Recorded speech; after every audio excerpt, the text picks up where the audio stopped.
Permita-me uma pergunta pessoal. Você está cheio do Espírito Santo? Eu quero tratar com você deste tão importante tema. Farei isso à luz de Efésios capítulo 5, versos 18 a 21, e peço sua vênia para a leitura do texto. E não vos embriagueis com vinho, no qual há dissolução, mas enchei-vos do Espírito, falando entre vós com salmos, entoando e louvando a Deus de todo o coração, com hinos e cânticos espirituais, dando sempre graças por tudo a nosso Deus e Pai, em nome de nosso Senhor Jesus Cristo, sujeitando-vos uns aos outros no temor de Cristo. O apóstolo Paulo já tratou da obra do Espírito Santo aqui nesta carta. Ele falou do selo do Espírito, ele falou do penhor do Espírito, ele falou em sermos revestidos com poder, mediante o Espírito no homem interior. E agora Paulo fala também do risco de se entristecer o Espírito Santo. E nesse texto em particular, ele vai falar da plenitude do Espírito Santo. Paulo faz aqui uma espécie de comparação e contraste com a plenitude do Espírito, com o enchimento do Espírito e a embriaguez. Ele diz, não vos embriagueis com vinho, no qual há dissolução, mas enchei-vos do Espírito. Há uma semelhança superficial e há um contraste profundo. A semelhança superficial entre uma pessoa cheia do Espírito Santo e uma pessoa bêbada é que ambas estão sob controle de algo ou de alguém. Uma pessoa bêbada está dominada pelo álcool, controlada pelo álcool, dirigida pelo álcool. Ela fala coisas que de outra forma não falaria. Ela tem ações e reações que de outro modo não teria. Então ela está sob o efeito do álcool. O álcool é um depressivo e não um estimulante farmacologicamente falando. O álcool tem sido o causador de tantos acidentes, de tantas brigas, de tantas contendas, de tantos crimes passionais, de tantos internamentos, de tantas e medonhas crises na família. Quando o álcool domina, prevalece a escravidão, o desespero, a angústia, a dor, o medo, a vergonha, o opróbrio. Quando uma pessoa está cheia do Espírito Santo, por outro lado, ela está governada, dirigida, controlada pela pessoa do Espírito Santo. Uma pessoa bêbada não tem domínio próprio, uma pessoa cheia do Espírito Santo tem domínio próprio, porque o domínio próprio é fruto do Espírito. Uma pessoa bêbada viola o amor, uma pessoa cheia do Espírito Santo, ela vive e pratica o amor, ela tem alegria, ela tem paz, ela tem bondade, ela tem longanimidade, ela tem fidelidade, ela tem domínio próprio. Uma pessoa bêbada está completamente governada por aquilo que vai destruí-la, vai arruiná-la, vai entristecer a vida dela e a sua família. Então, essa é a comparação superficial. Ambos estão sob controle, debaixo de uma influência, ou do álcool, ou do Espírito Santo. Mas preciso destacar que a plenitude do Espírito Santo, ela é fundamental porque toda pessoa, por exemplo, que é convertida, ela tem o Espírito Santo. Ninguém pode falar Senhor Jesus senão pela obra do Espírito Santo. Ou seja, é o Espírito Santo quem regenera, é o Espírito Santo quem convence de pecado, é o Espírito Santo quem sela, é o Espírito Santo que é o penhor, é o Espírito Santo que nos batiza no corpo de Cristo, é o Espírito Santo que nos santifica, é o Espírito Santo quem nos produz em nós o fruto do Espírito, que é o caráter de Cristo em nós. É o Espírito Santo quem nos dá poder, é o Espírito Santo quem distribui dons, Então, a obra do Espírito Santo é fundamental. Porém, nem toda pessoa que tem o Espírito Santo está cheio do Espírito Santo. Uma coisa é o Espírito Santo presente, outra coisa é o Espírito Santo presidente. Nem todas as pessoas que exercem os seus dons o faz na plenitude do Espírito Santo. Então, há aqui uma ordem. Não vos embriagueis com vinho no qual há dissolução, mas enchei-vos do Espírito. Agora vamos ver, não a semelhança superficial, mas o contraste profundo. Porque a embriaguez, a plenitude do vinho, ela produz dissolução. Mas a plenitude do Espírito Santo produz o quê? Produz adoração, boa comunicação, gratidão e serviço. Uma pessoa bêbada, ela vai arruinar a sua vida. Ela vai destruir sua reputação.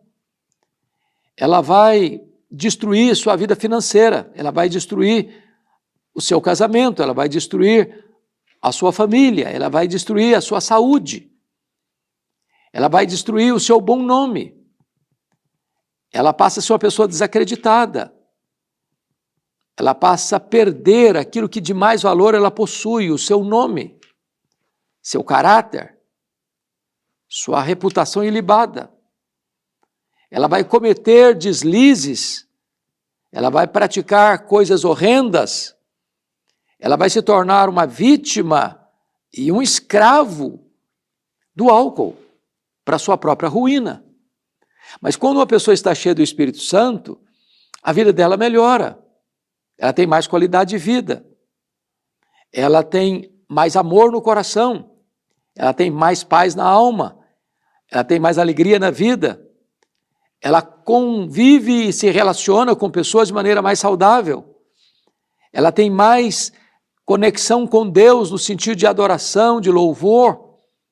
Ela é mais útil à família, à sociedade, porque não só tem domínio próprio para não fazer o mal ao outro, mas ela é bondosa, ela é carinhosa, ela é cuidadosa, ela é solícita, ela tem as mãos estendidas para abençoar. Então, a plenitude do Espírito Santo é uma necessidade vital. Precisamos desse poder do Espírito Santo para vivermos uma vida de santidade, para vivermos uma vida de serviço, para vivermos uma vida de poder para pregar a palavra de Deus. Agora vamos voltar ao termo, não vos embriagueis com vinho, no qual há dissolução, mas enchei-vos do Espírito. A primeira coisa que eu quero deixar claro é que a plenitude do Espírito Santo não é uma opção, não é uma sugestão, nem mesmo um conselho. É uma ordem. O verbo está no imperativo. Ou seja, temos duas ordens no texto. A primeira ordem é, não vos embriagueis com vinho. A segunda ordem é, enchei-vos do Espírito. Tem uma ordem negativa, tem uma ordem positiva. Ser cheio de vinho ou embriagar-se é um pecado. Não ser cheio do Espírito Santo também é um pecado. Às vezes nós só enxergamos como pecado o embriagar-se, mas não temos a mesma percepção da ausência do Espírito Santo, da ausência da plenitude do Espírito Santo. Tanto um quanto o outro é um ato de desobediência a uma ordem expressa de Deus. A segunda coisa que eu chamo a sua atenção é que este verbo enchei-vos do Espírito, ele está no plural.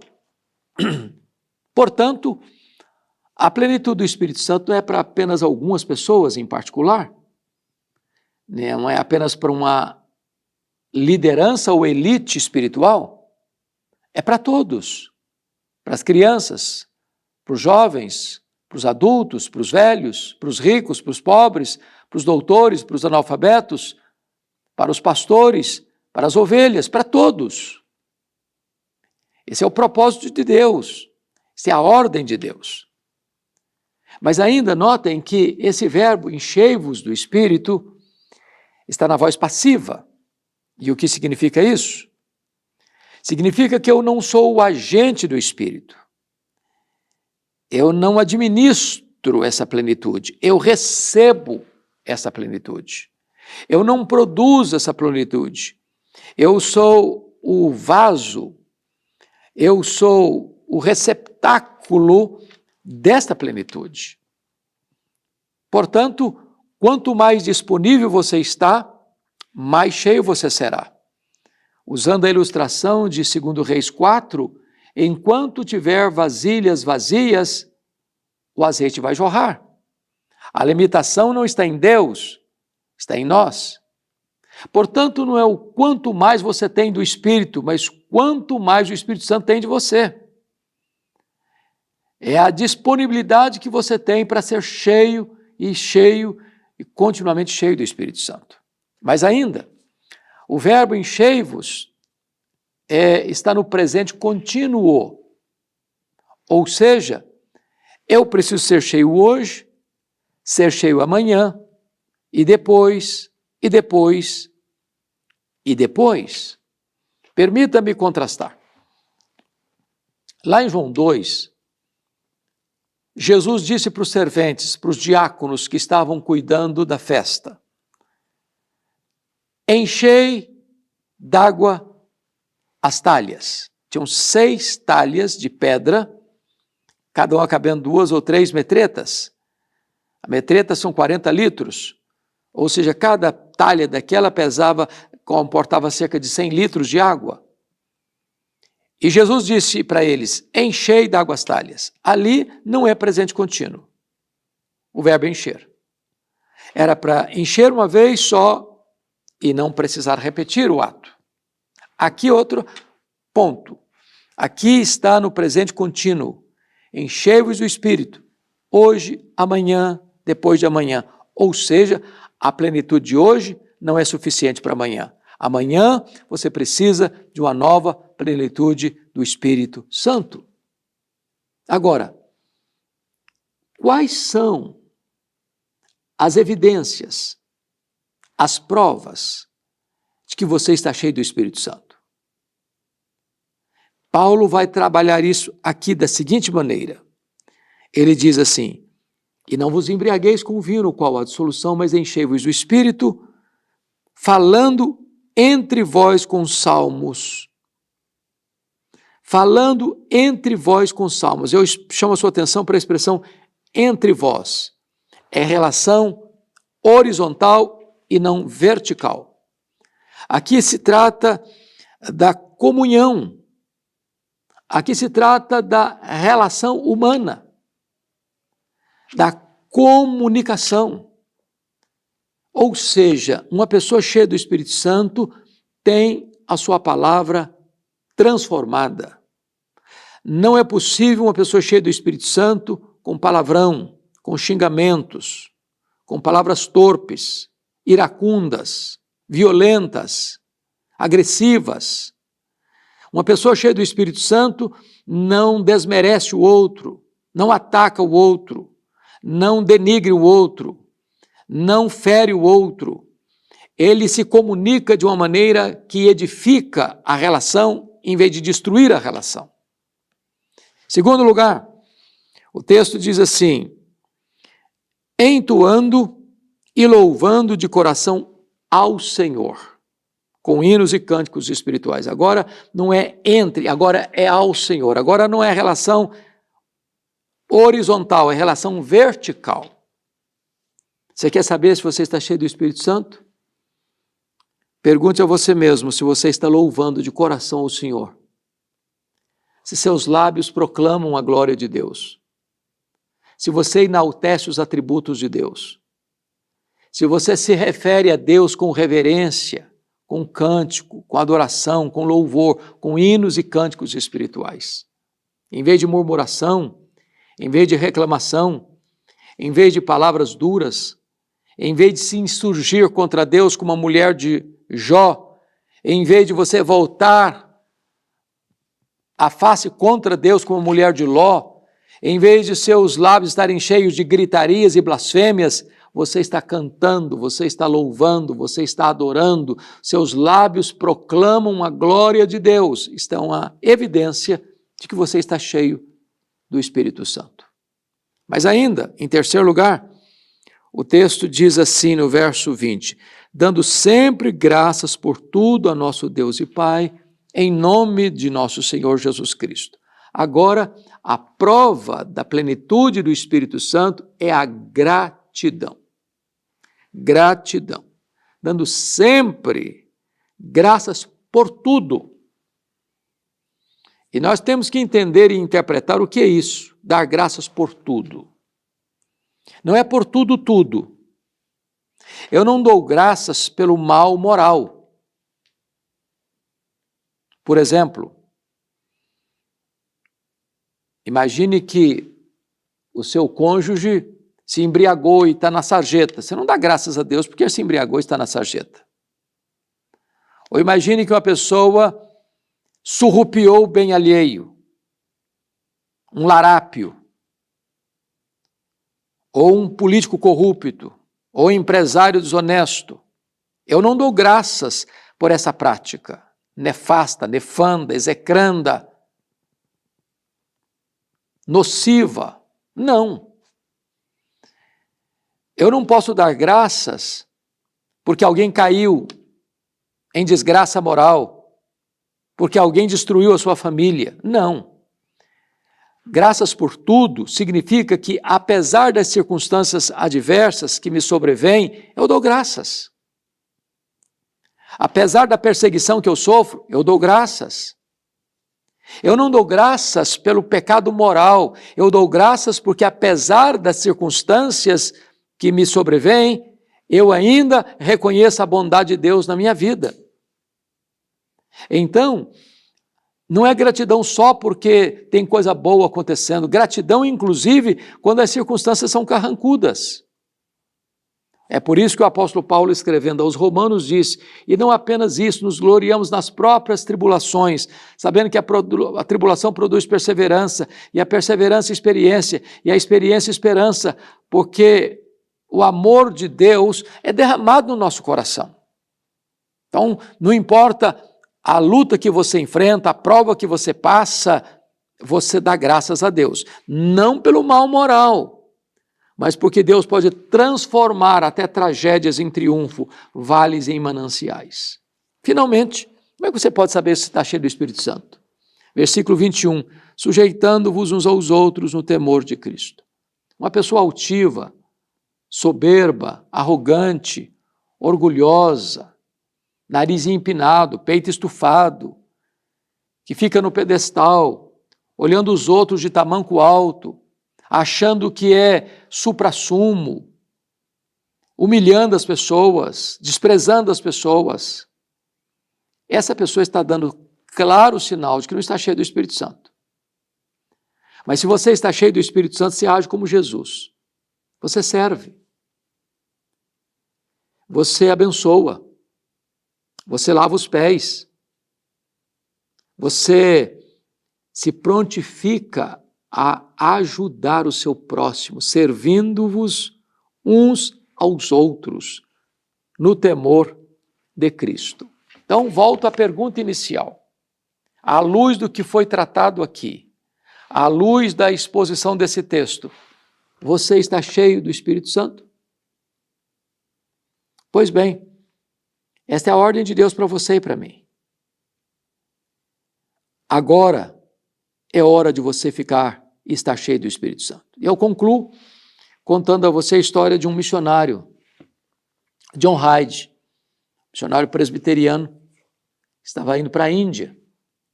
E ele estava a bordo do navio, quando recebeu um telegrama.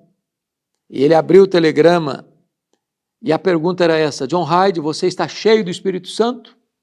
E ele ficou muito irritado, porque pensou, bom gente, eu larguei tudo, meu país, minha cultura, minha igreja, meus entes queridos, para ir para a obra missionária, num país tão difícil, para pregar o Evangelho. Essa pergunta é uma afronta. Como assim? Mas o Espírito Santo incomodou. E começou a pulsar no seu peito a pergunta: John Hyde, você está cheio do Espírito Santo? E ele voltou para o convés. E ele se ajoelhou. E ele orou. Disse: meu Deus, eu não estou cheio do Espírito Santo. Eu não posso ir para a obra missionária sem a plenitude do Espírito Santo. Revista-me com o poder do Espírito Santo. E em lágrimas ele disse: meu Deus, eu quero ser usado na Índia para ganhar almas para Cristo. E ele fez um propósito de no primeiro ano levar uma pessoa a Cristo por dia. No final daquele primeiro ano, ele recebeu mais de 365 pessoas batizadas, convertidas.